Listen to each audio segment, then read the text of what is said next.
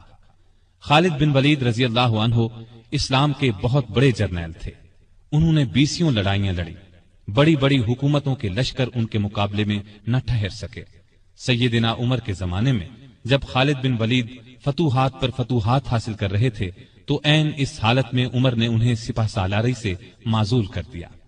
جب لوگوں نے وجہ پوچھی تو انہوں نے فرمایا، مسلمان یہ خیال کرنے لگے تھے کہ یہ فتوحات خالد بن ولید کی وجہ سے ہو رہی ہیں، جبکہ فتوحات ہمیں اللہ تعالی کی مہربانی سے ہو رہی ہیں۔ آپ کے زمانے میں چونکہ اسلامی حکومت بہت پھیل گئی تھی، لگاتار فتوحات کی وجہ سے مال غنیمت بھی بہت زیادہ آنے لگا تھا، اس لیے آپ نے 15 ہجری میں بیت المال قائم کر دیا۔ اس میں زکوٰۃ، خراج، جزیہ، مال غنیمت وغیرہ جمع ہوتا تھا اور مسلمانوں میں تقسیم کیا جاتا تھا۔ یتیموں، غریبوں اور بیواؤں کو اس میں سے وظیفے دیے جاتے تھے، ضرورت مندوں کو قرض بھی دیا جاتا تھا، جنگی ضروریات پر بھی خرچ کیا جاتا تھا۔ آمدنی اور خرچ کے معاملے میں حد درجہ احتیاط کرتے تھے۔ سیدنا عثمان نے ایک دن انہیں چلچلاتی دھوپ میں بھاگتے دیکھا۔ پوچھنے پر انہوں نے بتایا کہ بیت المال کا ایک اونٹ گم ہو گیا ہے، اس کو تلاش کر رہا ہوں۔ بحرین سے ایک مرتبہ مشک آیا، یہ انتہائی قیمتی خوشبو تھی۔ اس کو مسلمانوں میں تقسیم کرنے کے لیے آدمی کی تلاش ہوئی جو یہ کام اچھی طرح کر سکے۔ سیدنا عمر کی زوجہ محترمہ عاتقہ نے کہا کہ یہ کام میں کر سکتی ہوں۔ سیدنا عمر نے فرمایا، نہیں، میں تمہیں اس کی اجازت نہیں دے سکتا، اس لیے کہ تمہاری انگلیوں پر جو مشک لگ جائے گا وہ تم اپنے کپڑوں پر لگا لو گی، اس طرح عام مسلمانوں سے زیادہ تمہارے حصے میں آئے گا۔ ایک مرتبہ بیمار ہو گئے، لوگوں نے علاج کے طور پر شہد تجویز کیا۔ بیت المال میں شہد موجود تھا لیکن آپ نے لینا گوارا نہ کیا۔ آخر لوگوں کو جمع کیا گیا، جب سب نے اجازت دے دی تب شہد دیا۔ آپ نے عدل و انصاف کا بہترین نمونہ دنیا کو دکھایا، اللہ سے ڈرنے والے قاضی مقرر کیے، ان کی تنخواہیں مقرر کی، انہیں حکم دیا کہ تمام فیصلے قرآن اور حدیث کے مطابق کیے جائیں۔ قرآن اور حدیث میں حکم نہ ملے تو جس رائے پر عالموں کا اتفاق ہو اس کے مطابق فیصلہ دیا جائے۔ انہوں نے کوفہ میں شریح کو قاضی مقرر کیا، ان کے فیصلے بہت مشہور ہوئے۔ امیر المومنین کے خلاف بھی فیصلے دے دیتے تھے۔ سیدنا علی نے بھی انہیں اپنے دور میں قاضی کے عہدے پر قائم رکھا۔ قبیلہ غسان کے بادشاہ جبلہ نے اسلام قبول کر لیا، وہ حج کرنے کے لیے آیا۔ اس کی چادر پر ایک غریب بدو کا پاؤں آ گیا، اس نے بدو کو زور سے تھپڑ دے مارا، بدو کی ناک کی ہڈی ٹوٹ گئی۔ وہ سیدنا عمر کی خدمت میں حاضر ہو گیا، انصاف کا طلبگار ہوا۔ سیدنا عمر نے جبلہ کو بلا بھیجا، وہ حاضر ہوا تو آپ نے اسے کہا، تم نے اس غریب مسلمان سے زیادتی کی ہے، لہذا بدلہ دو۔ یہ غریب تمہیں اس جگہ تھپڑ مارے گا جس جگہ اس کے منہ پر تھپڑ لگا ہے۔ ہاں، اگر تم اس سے معافی مانگ لو اور یہ معاف کر دے تو اور بات ہے۔ جبلہ نے کہا، مجھے ایک دن کی مہلت دی جائے تاکہ میں غور کر سکوں۔ جبلہ کو ایک دن کی مہلت مل گئی، وہ وہاں سے فرار ہو کر شام چلا گیا اور دوبارہ عیسائی مذہب اختیار کر لیا۔ ایک مرتبہ حج کے موقع پر ایک شخص نے گورنر کی شکایت کی کہ اس نے مجھے بے قصور 100 کوڑے مارے ہیں۔ سیدنا عمر رضی اللہ عنہ نے شکایت درست پائی تو حکم دیا، تم بھی اسے 100 کوڑے مارو۔ ایک عیسائی کسان نے شکایت کی کہ اس کے کھیتوں سے مسلمان فوج گزری ہے جس سے اس کا نقصان ہوا ہے۔ آپ نے بیت المال سے اسے 10,000 درہم دینے کا حکم دیا۔ سیدنا عمر فاروق نے عام لوگوں کو منع کر دیا کہ وہ شریعت کے کسی مسئلے پر اپنا فیصلہ دیں۔ اس کام کے لیے انہوں نے فتوے جاری کرنے کا محکمہ قائم کیا۔ فتوے دینے والے بزرگوں کے نام یہ ہیں: سیدنا عثمان، سیدنا علی، سیدنا عبد الرحمن بن عوف، سیدنا ابی بن قعب، سیدنا معاذ بن جبل، سیدنا زید بن ثابت، سیدنا ابو درداء، سیدنا ابو ہریرہ رضی اللہ تعالی عنہم۔ سیدنا عمر رضی اللہ تعالی عنہ نے پولیس کا محکمہ قائم کیا۔ رعایا کی خبر گیری رکھنے کے لیے راتوں کو گشت لگایا کرتے تھے۔ ملک شام کے سفر سے لوٹ رہے تھے کہ ایک بڑھیا نظر آئی۔ اس سے پوچھا کہ بڑی بھی عمر کے بارے میں کچھ معلوم ہے؟ وہ بولی، ہاں، سنا ہے شام گیا ہوا ہے، اللہ اس سے سمجھے، آج تک اس نے مجھے پھوٹی کوڑی تک نہیں دی، اسے معلوم نہیں میں کتنی تنگی سے گزارا کر رہی ہوں۔ سیدنا عمر نے یہ سن کر فرمایا، بڑی بھی تم نے جا کر عمر کو اپنا حال بتایا؟ بڑھیا نے کہا، اگر اسے رعایا کا حال معلوم نہیں تو خلافت کیوں کرتا ہے؟ سیدنا عمر فاروق رضی اللہ عنہ یہ سن کر رو پڑے. پھر اس سے پوچھا تم کیا لے کر عمر کو معاف کر سکتی ہو؟ اس نے کہا اگر مجھے 25 دینار مل جائیں تو معاف کر دوں گی. آپ نے اسی وقت اسے 25 دینار دے دیے. وہ خوش ہو کر دعائیں دینے لگی، اللہ عمر کو معاف کرے، اس پر اپنی رحمت نازل کرے. بعد میں سیدنا عمر رضی اللہ عنہ نے اس کا وظیفہ مقرر فرما دیا. ایک رات گشت کے دوران میں چند بچوں کے رونے کی آواز سنی. معلوم ہوا کہ بچے بھوکے ہیں اور ماں نے انہیں بہلانے کے لیے ہانڈی میں صرف پانی ڈال کر آگ جلا رکھی ہے. آپ اسی وقت خادم اسلم کے ساتھ بیت المال گئے. آٹا، گوشت، گھی اور کھجوریں نکال کر خادم سے فرمایا یہ تمام چیزیں میری کمر پر رکھ دو. اسلم نے عرض کیا آپ کیوں تکلیف کرتے ہیں، میں اٹھا لیتا ہوں. آپ نے فرمایا نہیں، قیامت کے دن میرا بوجھ تم نہیں اٹھاؤ گے. پھر سب چیزیں اپنی کمر پر لاد کر لائے، خود کھانا تیار کیا، خود چولہا پھونکا. کھانا تیار ہونے پر اپنے سامنے بچوں کو کھلایا. انہوں نے پیٹ بھر کر کھایا، پھر اچھلنے کودنے لگے. سیدنا عمر انہیں اچھلتے کودتے دیکھتے اور خوش ہوتے رہے. عورت نے ان سے کہا اللہ تمہیں نیک بدلہ دے، امیر المؤمنین بننے کے لائق تو تم ہو، نہ کہ سیدنا عمر. سیدنا عمر فاروق رضی اللہ عنہ یہ سن کر مسکرائے، پھر واپس مدینہ آئے اور اس عورت کا وظیفہ مقرر کر دیا. ایک روز شام کے وقت مدینے کے باہر ایک قافلہ اترا. سیدنا عمر نے عبد الرحمن بن عوف رضی اللہ عنہ کو ساتھ لیا اور رات بھر قافلے کا پہرا دیتے رہے. ایک قافلے میں ایک ننھے بچے کو روتے دیکھا تو اس کی ماں پر ناراض ہوئے کہ بچے کو دودھ کیوں نہیں پلاتی. وہ آپ کو پہچانتی نہیں تھی. کہنے لگی امیر المؤمنین نے حکم دیا ہے کہ جب تک بچے ماں کا دودھ پیتے رہیں بیت المال سے ان کا وظیفہ مقرر نہ کیا جائے. میں اس کا دودھ چھڑا رہی ہوں تاکہ وظیفہ لگ جائے. یہ ہے اس کے رونے کی وجہ. سیدنا عمر یہ سن کر روئے، پھر اعلان کر دیا کہ جس دن کوئی بچہ پیدا ہوگا اس کا وظیفہ اسی دن سے مقرر ہو جائے گا. ایک مرتبہ لوگوں کو کھانا کھلا رہے تھے. ایک شخص کو بائیں ہاتھ سے کھانا کھاتے دیکھا. نزدیک جا کر اس سے کہا دائیں ہاتھ سے کیوں نہیں کھاتے؟ اس نے کہا میرا دائیں ہاتھ موتا کی لڑائی میں کٹ گیا تھا. یہ سن کر سیدنا عمر رونے لگے. اس کے پاس بیٹھ گئے اور بولے افسوس، تمہیں وضو کون کراتا ہوگا؟ پھر اس کی خدمت کے لیے ایک خادم دیا اور ضرورت کی چیزیں اس کے گھر بھجوائیں. ایک رات گشت کے دوران میں ایک عورت کی آواز سنی. وہ اپنی بچی سے کہہ رہی تھی دودھ میں پانی ملا دے. بیٹی نے یہ سن کر کہا ماں، امیر المؤمنین کا حکم ہے کوئی دودھ میں پانی نہ ملائے. ماں نے یہ سن کر کہا باتیں نہ بنا، پانی ملا. امیر المؤمنین کون سا دیکھ رہے ہیں؟ لڑکی نے کہا امیر المؤمنین تو نہیں دیکھ رہے، مگر اللہ تو دیکھ رہا ہے. سیدنا عمر نے ماں بیٹی کی یہ گفتگو سنی تو اپنے خادم سے کہا اس گھر کو اچھی طرح پہچان لو. دوسرے دن ان کے بارے میں پتہ کروایا. انہیں لڑکی کی ایمانداری اس قدر پسند آئی کہ اپنے بیٹے عاصم کے لیے رشتہ مانگ لیا. اس طرح یہ شادی ہوئی. بنو امیہ کے عمر بن عبدالعزیز رحمت اللہ علیہ اسی خاتون کے نواسے تھے. انہیں عدل و انصاف، سادگی، پرہیزگاری کی وجہ سے دوسرا عمر کہا جاتا ہے. ان کا دور بہترین دور ہوا. مدینے کی ایک بے سہارا اندھی عورت کے گھر کی صفائی امیر المومنین خود کیا کرتے تھے. رسول اللہ صلی اللہ علیہ وسلم کے ایک صحابی سعید بن یربوک کی آخری عمر میں بینائی جاتی رہی. ان کے لیے ایک خادم مقرر کیا جو انہیں مسجد تک لاتا تھا. راستہ چلتے ایک عورت نے سیدنا عمر فاروق کو روک لیا اور کہا میں رسول اللہ صلی اللہ علیہ وسلم کے صحابی خفاف بن ایما کی بیٹی ہوں. شوہر فوت ہو گیا ہے، چھوٹے چھوٹے بچے ہیں، کوئی زمین بھی نہیں ہے. بچوں کو گھر میں چھوڑ کر محنت مزدوری بھی نہیں کر سکتی کہ بچوں کو کوئی نقصان نہ پہنچ جائے. حضرت عمر نے اس کی پوری بات توجہ سے سنی اور فرمایا تم تھوڑی دیر یہیں ٹھہرو. یہ کہہ کر گھر گئے. واپس لوٹے ایک موٹے تازے اونٹ پر بہت سا سامان لدا ہوا ساتھ لائے.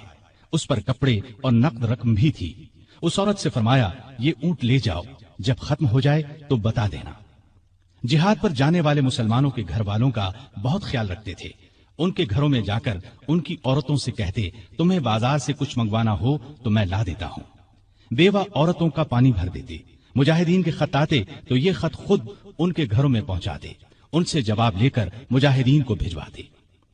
بیت المال سے حاجت مندوں کو دیتے، راستوں میں چوکیاں بنوائیں تاکہ رستے محفوظ ہو جائیں، شہروں میں مہمان خانے بنوائے، ملک میں جگہ جگہ نہریں کھدوائیں جن سے آپاشی آسان ہو گئی، سڑکیں اور پل بنوائے، نئے شہر بسائے، قریباً 4000 مسجدیں تعمیر کروائیں، حرم کعبہ کو وسیع کروایا، مسجد نبوی کو وسیع کروایا، مردم شماری کا نظام رائج کیا، سکہ جاری کیا، سن ہجری قائم کیا، جنگوں کا سلسلہ بڑھا تو فوجی نظام قائم کیا، فوجیوں کی تنخواہیں مقرر کی، مجاہدین کے بیوی بچوں اور غلاموں کے لیے وظیفے مقرر کیے، فوج کو 2 حصوں میں تقسیم کیا، ایک باقاعدہ فوج جو ہمیشہ محاذوں پر رہتی تھی، دوسری رضاکار فوج، یہ لوگ عموماً گھروں میں رہتے تھے، ضرورت پڑنے پر انہیں محاذ پر بھیجا جاتا، ان کی تنخواہیں باقاعدہ فوج سے کم تھیں۔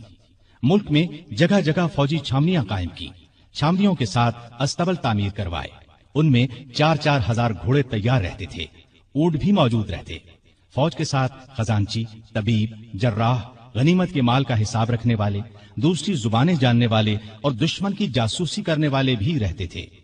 فوج کی تعلیم کا بھی انتظام کیا، فوج کو یہ ہدایات تھیں کہ دشمن سے جو عہد کرو اس کو پورا کرو، بچوں، عورتوں، بوڑھوں اور راہبوں کو قتل نہ کرو، مال غنیمت میں خیانت نہ کرو، آبادیوں کو ویران نہ کرو، پھلدار درختوں کو نہ کاٹو، جو لوگ جنگ میں قیدی بنا لیے جائیں انہیں ان کے قریبی رشتہ داروں سے جدا نہ کرو، لڑائی میں مارے جانے والوں کے ہاتھ پاؤں، ناک کان نہ کاٹو، قرآن اور حدیث کی تعلیم عام کر دی۔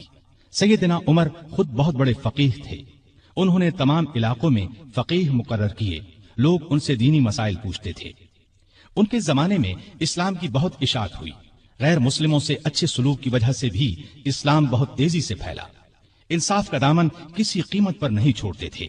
شام میں مسلمانوں کو مسجد بنانے کے لیے ایک زمین کی ضرورت پیش آئی، زمین ایک یہودی کی تھی، مسلمانوں نے زمین اس سے خریدنا چاہی لیکن یہودی نے انکار کر دیا، مسلمانوں نے زبردستی زمین پر قبضہ کر کے مسجد بنا لی، یہودی نے سیدنا عمر سے شکایت کی، سیدنا عمر فاروق نے حکم دیا کہ مسجد ناجائز طریقے سے بنائی گئی ہے، اسلام اس کی اجازت نہیں دیتا، مسجد کو گرا کر زمین یہودی کو دے دی جائے۔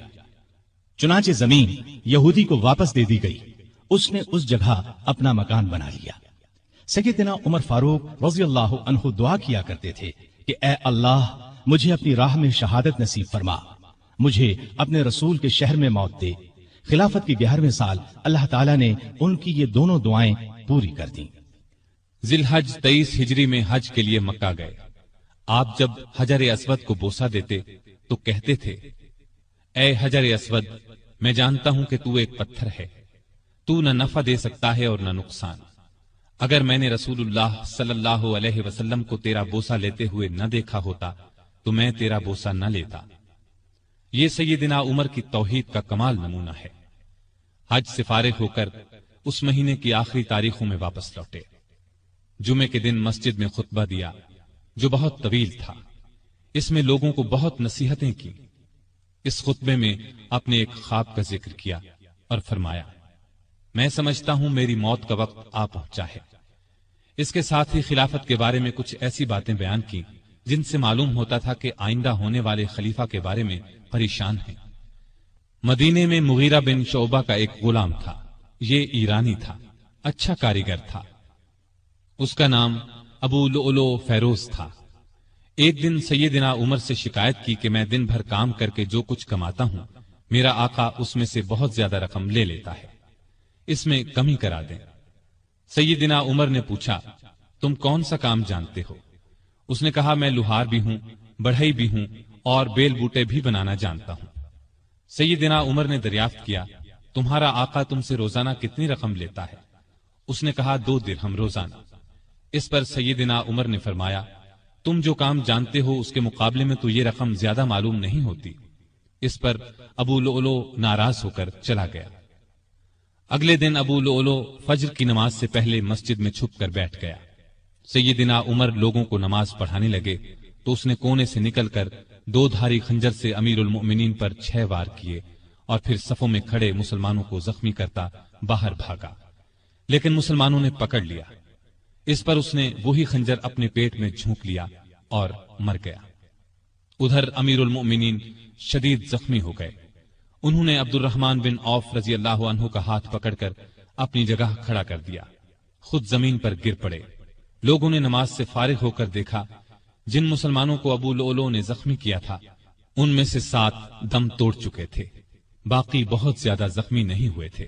البتہ سیدنا عمر کی حالت نازک تھی۔ ایسے میں انہوں نے عبداللہ بن عباس سے پوچھا، مجھے کس نے مارا ہے؟ انہوں نے بتایا، مغیرہ بن شعبہ کے غلام ابو لؤلؤ نے۔ یہ سن کر فرمایا، اللہ کا شکر ہے، میری موت کسی ایسے شخص کے ہاتھ سے نہیں ہوئی جو اسلام کا دعویٰ کرتا ہو۔ لوگ انہیں اٹھا کر گھر لائے، دودھ پلایا گیا تو وہ زخموں کے راستے باہر آ گیا۔ اب سب کو یقین ہو گیا کہ امیر المؤمنین کا آخری وقت آ پہنچا ہے۔ لوگ غم سے نڈھال ہو گئے، ان سے ملنے کے لیے آنے لگے۔ ایک نوجوان ایسے میں ملنے آیا، اس نے کہا، اے امیر المؤمنین، آپ اللہ کی بشارت سے خوش ہو جائیں، آپ ان اصحاب میں سے ہیں جو بہت پہلے اسلام لائے اور رسول اللہ کے ساتھی بنے۔ خلیفہ بنائے گئے تو آپ نے انصاف سے کام لیا، پھر آخر آپ کو شہادت نصیب ہو گئی۔ یہ سن کر سیدنا عمر نے فرمایا، اے بھتیجے، اللہ کرے یہ چیزیں میرے گناہوں کے برابر برابر ہی ہو جائیں، مجھے کوئی عذاب ہو نہ ثواب۔ مطلب ان کے کہنے کا یہ تھا کہ بس عذاب سے بچ جاؤں۔ وہ نوجوان واپس جانے لگا تو سیدنا عمر فاروق رضی اللہ عنہ کی نظر اس کی چادر پر پڑی جو زمین کو چھو رہی تھی۔ اس نازک حالت میں بھی انہیں شریعت کا اس قدر پاس تھا کہ فرمایا، اس نوجوان کو واپس بلاؤ۔ اسے واپس ان کے سامنے لایا گیا تو فرمایا، اے بھتیجے، اپنا تہبند اونچا باندھو، اس سے کپڑا بھی صاف رہے گا اور تمہارے رب کے نزدیک یہ پرہیزگاری کی بات بھی ہے۔ سیدنا ابن عباس رضی اللہ عنہ نے ان کا مرتبہ اور نیکیاں بیان کی تو فرمایا، اللہ کی قسم، اگر میرے پاس دنیا بھر کا سونا ہوتا تو اس سے پہلے کہ میں اللہ کے عذاب کو دیکھوں میں اسے اللہ کی راہ میں دے دیتا، یعنی عذاب کے خوف سے سارا سونا خیرات کر دیتا۔ اس کے بعد اپنے بیٹے عبداللہ کو بلایا، ان سے پوچھا کہ مجھ پر کتنا قرض ہے۔ انہوں نے حساب لگا کر بتایا 86,000 درہم۔ اس پر انہیں کچھ ہدایات دی۔ آخر میں فرمایا، اس قرض کو میری طرف سے ادا کر دینا۔ اس کے بعد فرمایا، ام المومنین عائشہ صدیقہ رضی اللہ تعالی عنہا کے پاس جاؤ اور کہو، عمر بن خطاب آپ کو سلام کہتا ہے اور اپنے 2 ساتھیوں یعنی نبی کریم صلی اللہ علیہ وسلم اور ابو بکر کے ساتھ دفن ہونے کی اجازت چاہتا ہے۔ عبداللہ بن عمر عائشہ صدیقہ کی خدمت میں حاضر ہوئے۔ وہ اس وقت سیدنا عمر کے صدمے میں رو رہی تھی۔ ان کا پیغام سن کر فرمایا، یہ جگہ میں نے اپنی قبر کے لیے رکھی تھی، لیکن اپنے آپ پر عمر کو ترجیح دیتی ہوں۔ سیدنا عبداللہ یہ جواب سن کر واپس آئے اور سیدنا عمر کو ان کا جواب بتایا۔ آپ نے اللہ کا شکر ادا کیا، پھر فرمایا، میں مر جاؤں تو میرا جنازہ اٹھا کر وہاں لے جانا اور انہیں سلام کر کے ایک بار پھر عرض کرنا، عمر بن خطاب اجازت طلب کرتا ہے، اگر اجازت دے دیں تو مجھے اندر لے جا کر دفن کر دینا، اور اگر انکار کر دیں تو عام مسلمانوں کے قبرستان میں دفن کر دینا۔ حالت جب زیادہ نازک ہو گئی تو فرمایا، خلافت کا حقدار عثمان، علی، زبیر، عبد الرحمن بن عوف اور سعد بن ابی وقاص رضی اللہ عنہم سے زیادہ کسی کو نہیں سمجھتا۔ رسول اللہ صلی اللہ علیہ وسلم بھی وفات تک ان سے خوش تھے۔ ان میں سے جسے خلیفہ چن لیا جائے اس کی اطاعت کرنا۔ پھر اپنے بعد ہونے والے خلیفہ کو وصیت کی کہ مہاجرین اور انصار سے اچھا سلوک کرنا، جو لوگ ہماری پناہ میں آ گئے ان کی جانوں اور مالوں کی حفاظت کرنا، ان سے کیے ہوئے ہر عہد کو پورا کرنا۔ آپ 27 ذی الحج 23 ہجری کو زخمی ہوئے۔ 3 دن بعد 1 محرم 24 ہجری کو وفات پائی اور شہادت کے درجے پر فائز ہوئے۔ اس وقت عمر 63 سال تھی۔ جنازہ چارپائی پر رکھا گیا تو چاروں طرف لوگ جمع ہو گئے۔ سیدنا علی رضی اللہ عنہ آئے تو فرمایا، اللہ آپ پر رحم فرمائے، آپ نے کوئی ایسا شخص نہیں چھوڑا کہ اللہ کے سامنے جانے کے لیے مجھے اس کے عمل آپ کے عمل سے زیادہ پسند ہو۔ اللہ کی قسم، مجھے امید تھی کہ اللہ آپ کو آپ کے دونوں ساتھیوں کے ساتھ رکھے گا۔ اس لیے کہ میں اکثر رسول اللہ صلی اللہ علیہ وسلم کو اس طرح فرماتے ہوئے سنا کرتا تھا، میں گیا اور ابو بکر و عمر گئے، میں داخل ہوا اور ابو بکر و عمر داخل ہوئے، میں نکلا اور ابو بکر و عمر نکلے۔ جنازہ حضرت صہیب رضی اللہ عنہ نے پڑھایا۔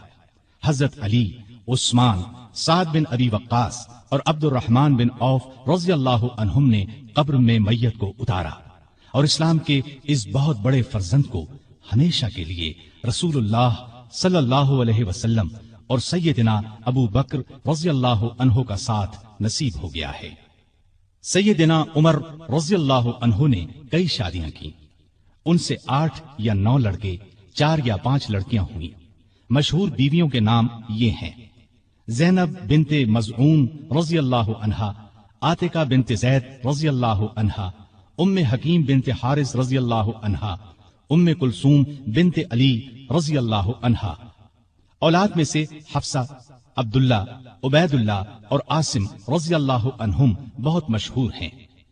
حفصہ رضی اللہ عنہا کو رسول اللہ صلی اللہ علیہ وسلم کی پاک بیویوں میں شامل ہونے کا شرف حاصل ہے، وہ ام المومنین کہلائی۔ آپ میں اللہ کا خوف انتہا کو پہنچا ہوا تھا، عبادت کا شوق بھی بے حد تھا، راتوں کو جاگ کر نفل پڑھا کرتے تھے۔ قرآن کریم کی جن آیات میں قیامت کا ذکر ہے ان کو پڑھتے وقت بہت روتے۔ تراویح کی نماز کو انہوں نے باجماعت کرایا، ان کے دور سے آج تک تراویح باجماعت ادا کی جاتی ہے۔ آپ میں بردباری حد درجے کی تھی، دوسروں کی نکتہ چینی کو صبر اور حوصلے سے برداشت کرتے تھے۔ آپ نے ایک وقت میں کبھی دسترخوان پر 2 سالن جمع نہ کیے۔ رسول اللہ صلی اللہ علیہ وسلم اور ابو بکر رضی اللہ عنہ کا بھی یہی معمول تھا۔ نبی کریم صلی اللہ علیہ وسلم سے آپ کو انتہا درجے کی محبت تھی۔ آپ صلی اللہ علیہ وسلم پر اپنی جان قربان کرنے کے لیے ہر دم تیار رہتے تھے۔ کوئی رسول اللہ صلی اللہ علیہ وسلم کی شان میں ذرا سی گستاخی کرتا تو اس کی گردن اڑانے پر تیار ہو جاتے۔ ایک بار سیدنا عمر فاروق رضی اللہ عنہ نے فرمایا، اے اللہ کے رسول، مجھے آپ سے اپنی جان سے بھی زیادہ محبت ہے۔ نبی کریم صلی اللہ علیہ وسلم نے سیدنا عمر فاروق رضی اللہ عنہ کو دنیا ہی میں جنتی ہونے کی بشارت دی۔ سیدنا عمر فاروق رضی اللہ عنہ کے چند اقوال یہ ہیں: بزرگ بننے کے لیے علم حاصل کرو۔ جو آدمی خود کو عالم کہے وہ جاہل ہے، جو خود کو جنتی کہے وہ جہنمی ہے۔ جس سے تمہیں نفرت ہے اس سے ڈرتے رہو۔ بڑھاپے سے پہلے جوانی اور موت سے پہلے بڑھاپے کو غنیمت جانو۔ سب سے بری آوازیں 2 ہیں، نوحہ اور راگ یعنی گانا۔ کم بولنا دانائی، کم کھانا صحت، کم سونا عبادت اور عام لوگوں سے کم ملنا عافیت ہے۔ توبہ کی تکلیف سے گناہ کا چھوڑنا آسان ہے۔ برا چاہنے والوں کی دوستی سے پرہیز کرنا ضروری ہے۔ جو عیب سے واقف کرے وہ دوست ہے، اور جو اس پر تعریف کرے وہ ایسا ہے جیسے دوسرے کو ذبح کر دیا جائے۔ سلامتی گمنامی میں ہے۔ اللہ تعالی سیدنا عمر فاروق رضی اللہ عنہ پر رحمت فرمائے، آمین۔ سامعین محترم، ابھی آپ دارالسلام اسٹوڈیو لاہور پاکستان سے سن رہے تھے فاروق اعظم